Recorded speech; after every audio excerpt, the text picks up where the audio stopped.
चलिए, एक पौड़ी से हमारे साथ दर्शक डीएस रावत साहब जुड़ गए। रावत साहब, कहिए क्या कहेंगे आप? हाँ जी जी कहिए, आप क्या कहेंगे? ऐसा जी, गैस के बारे में बात करनी थी ना जी जो आपने मुद्दा उठाया है। जी अभी एक दर्शक ने भी बोला था कि साथ क्या बेचारी बहुत होती है, वो तो आपको पता ही पूरे देश में ये हाल है जी। लेकिन पौड़ी में ऐसा है, खाली दो प्रॉब्लम है हमारी। हमारी एक सुझाव भी है, शिकायत भी है कि एक तो ये बुकिंग होम डिलीवरी में बुक करते हैं ऑफिस वाले, लेकिन महीनों से वो जो है फिर होम डिलीवरी नहीं कर पाते हैं। ठीक, उसमें क्या होता है कि 10 रुपए 8 रुपए लेबर चार्जेस में इंक्लूड होता है गैस के उसमें जो है कॉस्ट में जी। तो ये मान लीजिए 20,000 कनेक्शन है पौड़ी में लोकल में सप्लाई में, तो आप लगाइए 20,000 इंटू 10 रुपए। गैस एजेंसी वाले मालिक मिली भगत करके, बिहारी ये सब मिली भगत करके खाते ही स्टाफ वाले। और वो एक बात, दूसरी बात ये है मान्यवर जी, एसडीएम साहब या तहसीलदार जो है 6 महीने में साल भर में कभी कभी छापा मारते हैं होटल में रेस्टोरेंट में ना जी। लेकिन उसके बाद जो दिखावा के लिए 5-7 सिलेंडर में पकड़े डोमेस्टिक वाले जो होटल में रेस्टोरेंट में होते हैं और उसके बाद सो जाते हैं। मतलब इसकी अगर रेगुलर चेकिंग हो, कॉमर्शियल जो है जो सिलेंडर है ये होने चाहिए होटल में रेस्टोरेंट में, लेकिन इसका कोई इनकी जो है वो नहीं है। फिर चलिए, धन्यवाद डीएस रावत साहब। हम उम्मीद करते हैं कि आपकी आवाज प्रशासन तक जरूर पहुंचेगी और प्रशासन आपकी इस बात को जरूर सुनेगा। हमारे साथ रामनगर से एक कॉलर जुड़ गए हैं। जी कहिए, क्या कहना चाहेंगे आप? सर, मैं मनोज तिवारी रामनगर से बोल रहा हूँ। जी मनोज जी। सर, ऐसा है गैस की किल्लत तो इतनी जबरदस्त समस्या हो गई है जो एक मूलभूत समस्या है। समाज और दर्शक इतना जबरदस्त परेशान हो चुका है कि आम आदमी लाइन लगाते परेशान है। सुबह 3 बजे से लाइन लगाता है गैस के लिए। जी सर, एक बार हमने नागरिक रामनगर जागरूक संगठन माध्यम से एसडीएम को हमने ज्ञापन भी देखा। जी, ज्ञापन देने के बाद भी वही समस्या है। सर, यहाँ के जो पल्लेदार हैं वो शाम को मोटरसाइकिल में घूमते हैं और ओपन तरीके से होटल में गैस सिलेंडर बांटते हैं। खुल्लम खेल चल रहा है, समाज में कुछ नहीं है। हम लोग इतने परेशान हो गए, हमें तो ये लगता है कि हमारे जीने का अधिकार ही खत्म हो चुका है। लेकिन मनोज साहब, क्या इस पूरे मामले को लेकर आपके इलाके के कुछ लोगों ने जाकर क्या प्रशासन से शिकायत की है? बिल्कुल सर, हमने एसडीएम को ज्ञापन दिया है और रामनगर जागरूक संगठन के नाम से उनको ज्ञापन भी दिया। तो प्रशासन क्या कहता है? सर, प्रशासन तो कार्रवाई तो करता है पर मजेदार कार्रवाई नहीं होती है। वो फिर उसके बाद फिर वही लाइन में फिर दोबारा वही घुलमुल रवैया रहता है। तो आप भी लगातार शिकायतें करते रहे, क्योंकि आपकी शिकायत पर अगर प्रशासन अगर काम करता है तो आप भी लगातार प्रशासन करते हैं। जो एजेंसी मालिक है, दरअसल उनको भी सोचना चाहिए कि जिस तरह की दिक्कत, जिस तरह की परेशानी आपको हो रही है वो नहीं होनी चाहिए, क्योंकि वो आपके लिए बैठे। वो इस तरह की अगर गैस की कालाबाजारी करते हैं तो ये बेहद शर्मनाक बात है और तमाम लोग इससे जूझते हैं। फिलहाल शुक्रिया आपका इस तमाम बातचीत के लिए। आप भी हमें फोन कर सकते हैं, लगातार हमारा नंबर टेलीविजन स्क्रीन पर फ्लैश हो रहा है। आप अपनी राय दीजिए, अपनी बात कहिए। योगेश, एक कॉलर हमारे साथ गोंडा से जुड़ गए। योगेश जी, कहिए क्या कहेंगे आप? सर, मेरा यहाँ पर एक गैस यहाँ पर जब मांगने जाते हैं, यहाँ पर जितनी भी 4 एजेंसियां हैं, चारों एजेंसियां ये कह रही हैं कि हम 15 दिन के बाद 1 महीने बाद गैस मिलेगा। जब गैस लाने जाते हैं तो कहते हैं हम गैस नहीं दे पाएंगे जी। और वजह? डीएम साहब ने यहाँ पर कोई कार्रवाई नहीं की है।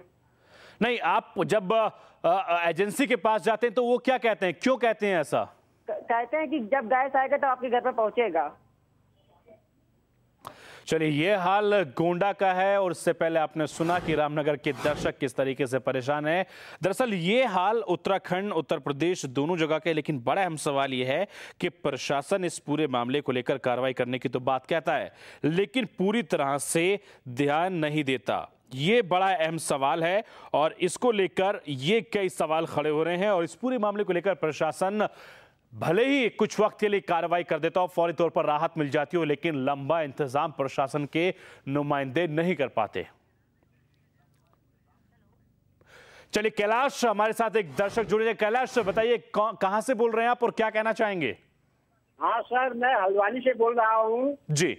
मैं ये कहना चाहता हूँ कि ये गैस के बारे में जिस प्रकार से सेंटर के मिनिस्ट्रियों का एक खाका दिखाया था, वो कितने कितने सिलेंडर अपने घरों में इस्तेमाल कर रहे हैं, इसी प्रकार से उत्तराखंड के जो नेता लोग हैं या जो यहाँ पर बड़े बड़े कार्यकर्ता हैं, उनका भी दिखाया जाना चाहिए कि ये 1 महीने में कितने सिलेंडर इस्तेमाल करते हैं।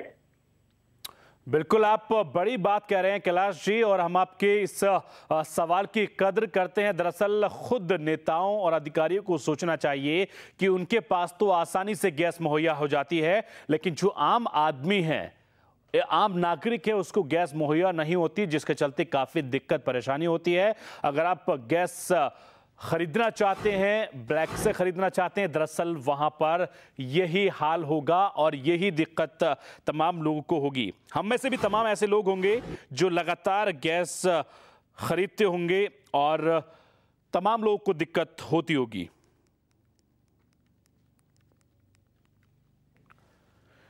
जितेंद्र सितारगंज से हमारे साथ एक कॉलर जुड़ गए। जितेंद्र साहब, कहिए, क्या कहेंगे आप? सर नमस्कार। नमस्कार जी। सर पहले तो मैं आपके न्यूज चैनल को बधाई देना चाहता हूं कि वो इस तरीके की ज्वलनशील मुद्दों को जो है लेके समाज को जागरूक करने में बहुत बढ़िया काम कर रहा है। शुक्रिया, धन्यवाद आपका। सर दूसरा एक चीज और है, ये मेरे पास दो एक ऐसे विकल्प हैं, अगर उन पर काम करा जाए तो मैं कहता हूँ कि ये समस्या जड़ से समाप्त हो सकती है। बताइए। नंबर एक तो कि व्यावसायिक और घरेलू कनेक्शन जो है उन दोनों की जो रेटों का डिफरेंस है वो खत्म कर देना चाहिए गवर्नमेंट को। ठीक है जी। और दूसरा यह है कि जो अगर गवर्नमेंट इस चीज को प्रावधान को लागू नहीं कर सकती है तो उसे जो है हर वार्ड में कुछ सम्मानित व्यक्तियों को इस तरीके का अधिकार दे देना चाहिए कि जिससे वो आपके जैसे ढाबों में या रेस्टोरेंट में या ठेलों पे कहीं पे भी अगर घरेलू कनेक्शन अगर कोई इस्तेमाल करता हुआ पकड़ता है तो वो उसके प्रति कार्रवाई करवा सके। जब जनता के हाथ में ये अधिकार आ जाएगा तो मैं ये मानता हूँ कि एसडीएम या तहसीलदार किसी को भी जो है इस जंगी कानूनी कार्रवाई करने के लिए बाध्य नहीं होना पड़ेगा, क्योंकि उनके पास प्रशासनिक कार्य बहुत होता है। बिल्कुल जितेंद्र साहब, आपने बहुत ही बुनियादी और बहुत ही अच्छी राय हमें दी है। हम अगर प्रशासन आपके इलाके का अगर शासन देख रहा होगा तो जाहिर तौर पर आपकी इस सवाल से, आपकी इस राय से जरूर सहमत होगा, क्योंकि जो आपने राय दी है वाकई में एक बहुत ही उम्दा राय दी है। हम आपके जितेंद्र इस राय का सम्मान करते हैं और प्रशासन से अपील करते हैं, गुजारिश करते हैं कि आपकी इस राय पर वो जरूर ध्यान दे और जरूर सोचे।